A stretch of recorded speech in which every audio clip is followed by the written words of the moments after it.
Hello, I'm Carole. Welcome back to the Gentle Writing Life. If you're new to the channel, welcome, and if you've been here before, welcome back.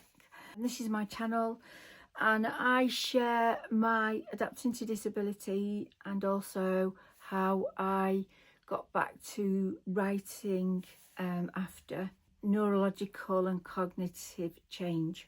And today I would like to talk to you about something that isn't always obvious, and that is about risk, about how risk becomes part of everyday life, and it is for all of us, but how it becomes different and how it's changed after a medical diagnosis. And so I'd say most of us grow up thinking that if we are careful enough, we can stay safe. And that's what we do, don't we? Be careful on the swings, hold on tight on the roundabout, don't cross the road without me, don't climb on that chair to get to the cupboard. All of these things as children that we're taught, aren't we? We're brought up to think that risk is something to avoid. Now, my whole career has been about risk in one way or another, and I bet a lot of you have done the same, whether that's risk for yourself or risk as a parent for your children. But my legal career was about risk on cases along with witnesses and things that might interfere with that.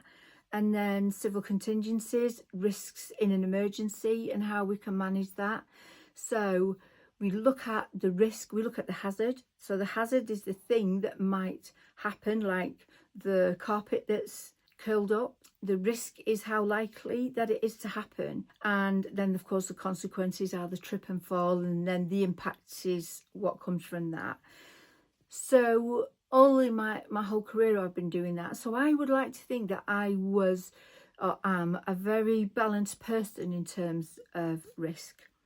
My career has meant that I should always come to things from a neutral position, recognise what the hazards are and what the risks are from that, and then consider whether we do take any steps towards mitigation, because sometimes the risk is there but we might accept it.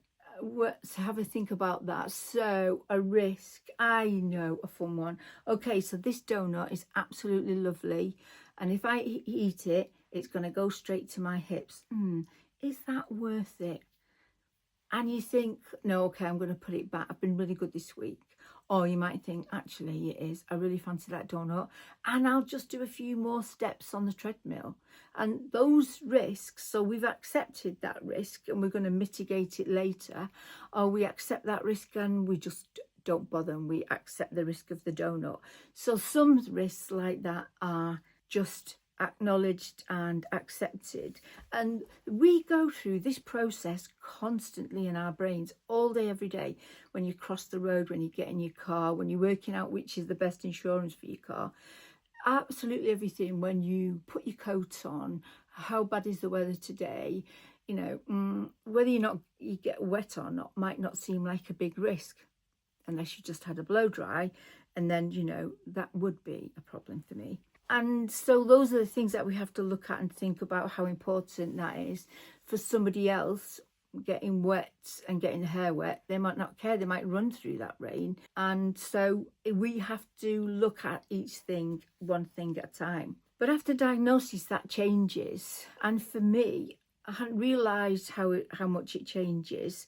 You have to make different decisions. The risk isn't just about one thing. It isn't the risk of falling or the risk of falling asleep somewhere or the risk of being late for an appointment. The risk can sit across many different things. So it might be your medication. So it might be that, well, in fact, you think of any medication, if you go to your cupboard now and get from there a box of paracetamol, ibuprofen, any of those things, aspirin, any of the generic things, and you have a look at the risks on there, they're huge compared when you start to list them. But we don't refrain from taking them, we take them anyway because it's worth acknowledging that risk. It's a good chance it won't affect us, and I really want it to get rid of my headache or my toothache. So you take whichever medication works for you, migraine, whatever that might be. The risks that we avoid tend to be bigger things, okay? So you might not, if it said to you, your paracetamol or your medication that you're going to take for your headache might involve dizziness, weight gain, hair loss, and lots of other more long-term things, you're suddenly going, what? No, why would I take that? Not a chance. Why on earth would I take that? I'll go for a walk in the fresh air and hope that is what cures my headache. We would not look at and consider those sorts of medications until you have a long-term diagnosis. Multiple sclerosis, motor neuron disease, cancer, rheumatoid arthritis, osteoarthritis, all of these things that carry pain, conditions and different symptoms that you need to manage. Now we're looking at something very different, aren't we? So I'm on this drug trial, this treatment that I have twice a year, and it's a infusion treatment like cancer. Now I go to the neuro department at the hospital where I'm treated, and I have that. In fact, I'm going for it soon. Now that's what the risks are there. That's what they say. Weight gain, hair loss. My hair has thinned hugely. I've just been through a whole process of things that I can do for that, and lots of other things as well. Of course, your immune system is absolutely squashed for a time. There are lots and lots of things, and so suddenly our appetite for risk has to become bigger, doesn't it? And that's what I mean. So the other thing that can be is in your treatment or medication, in everyday decisions, sometimes there are decisions that you never would have made before. No, I'm not going to do that. That's mad. Suddenly you go, actually. So a silly one, maybe not silly, but less serious one, is before this happened to me, I don't think I ever went out my front door without my makeup on since I started wearing it as a young woman. Yeah, I would not at all go out without my makeup on. Why would I? That's my armour. I used it every day in my profession, of course. You have your hair done, your nails done, you're all really smart clothes. Gentlemen, you're exactly the same. You have a shave, you make sure you've got a clean shirt and tie on, you choose your right suit, you make sure it's crease free, and we go out looking our best. But when you have a long-term diagnosis suddenly and something happens and you can't do that the same again, now the risk of going out without having had a shave and without having put your makeup on, it does not seem such a big deal, does it? And the differences that I mean. So we suddenly then put less store by something. So suddenly I don't really care what somebody thinks if I've gone out without my makeup on.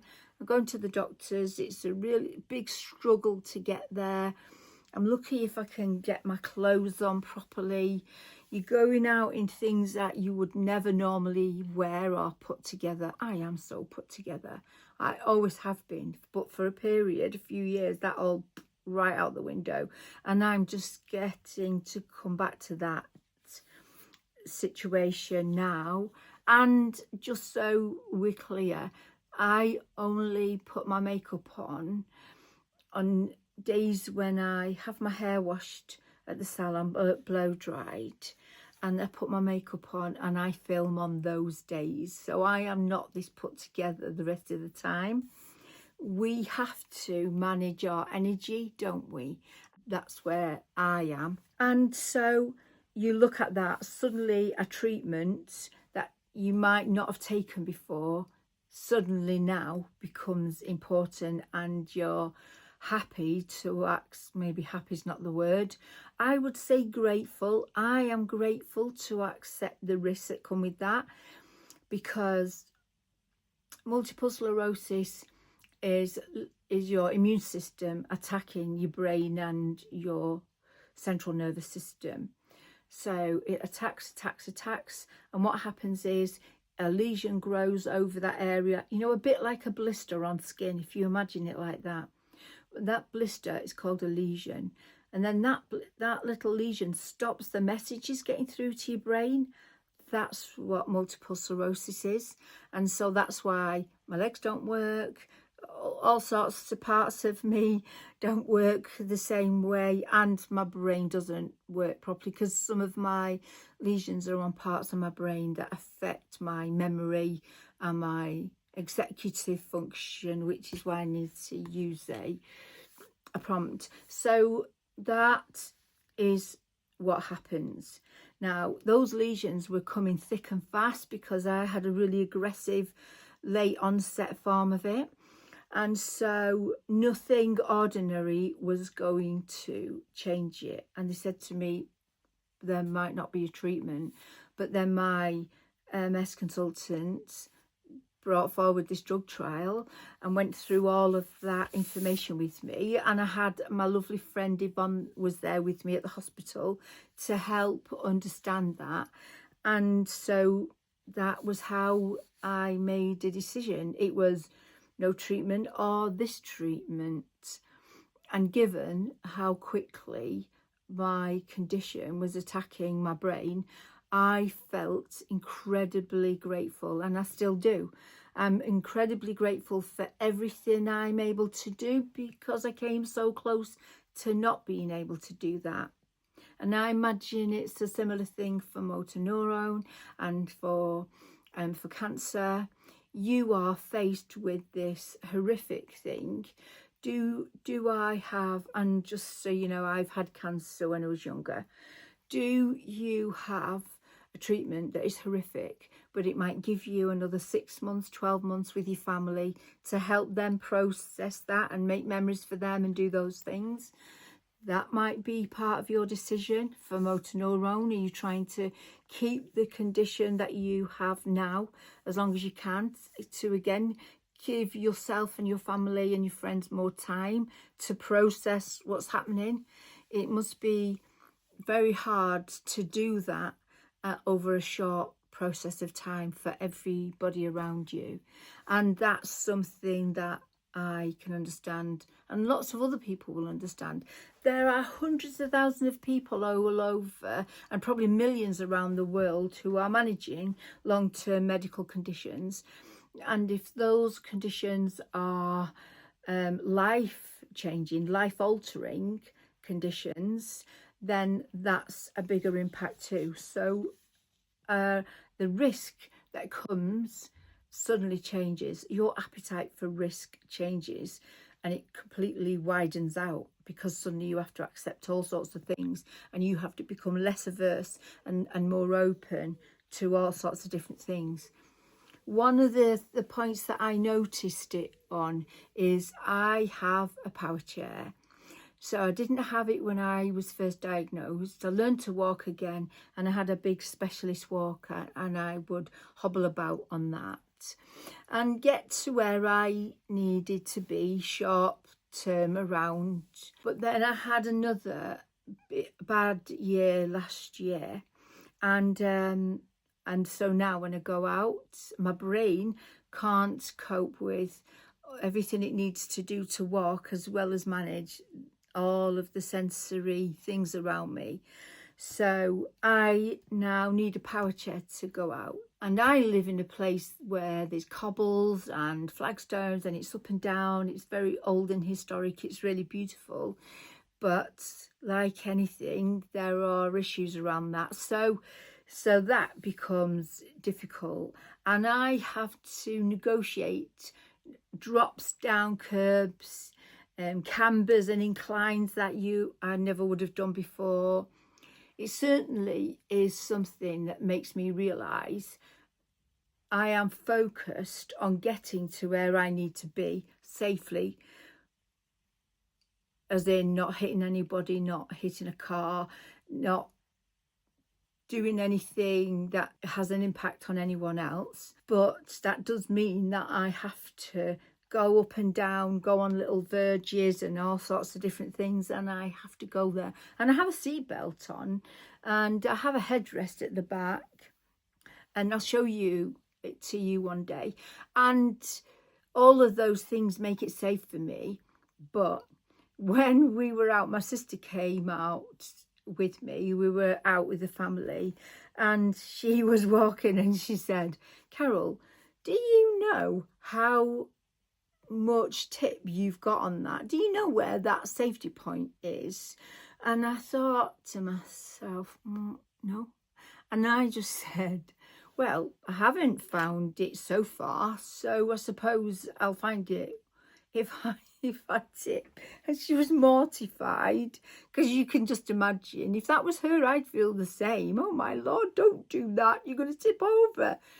But for me, if I don't do that, if I don't take those risks, if I don't do that incline, if I don't do that drop in and out of whether it's the salon, the bookshop, or whether else I'm trying to go, then I don't get access to those places, and I will just be at home. So that's another point where we have to look at risk. Sometimes the thing that helps you carries risk. So that's whether it's a power chair, whether it's walking with your walker, whether it's the medication you have, the treatments that you're on, your pain management system. So my pain management makes me drowsy. So there's a fine balance to be had between being pain-free or being like a zombie, because that's what happens.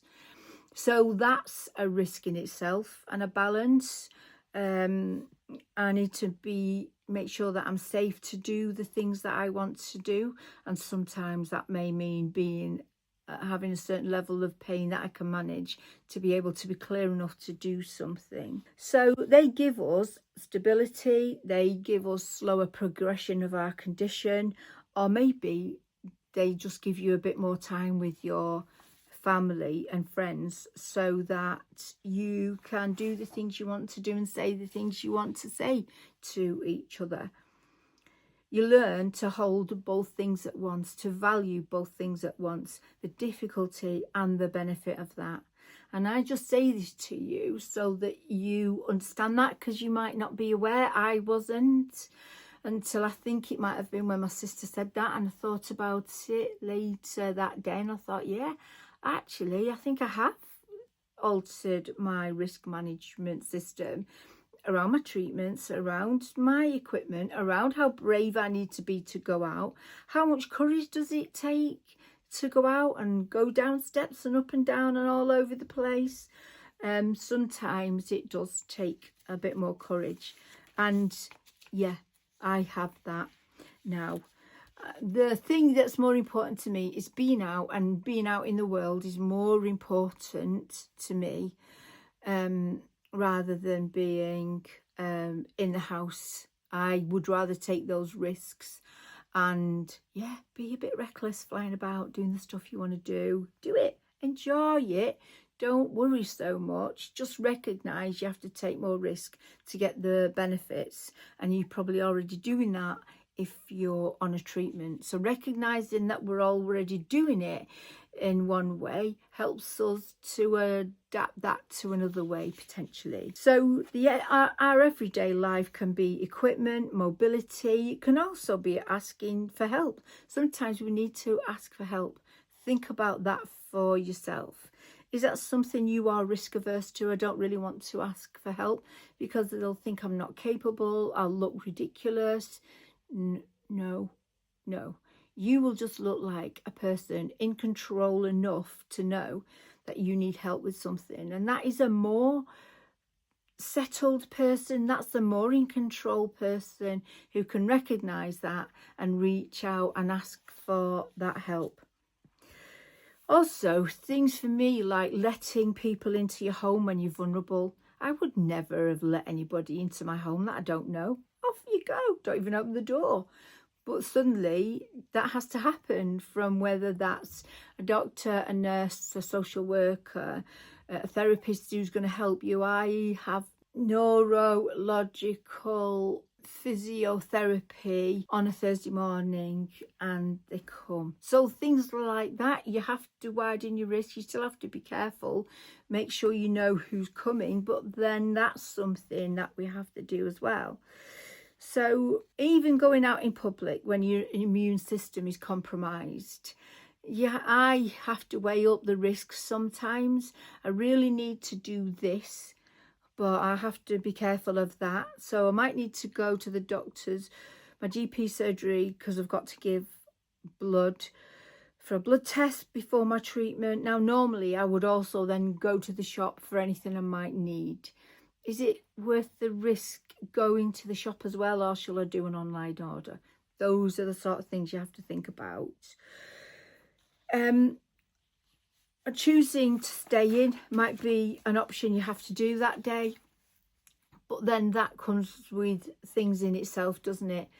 You might be someone that feels a bit lower if you've not been out every day. Perhaps you want to go out.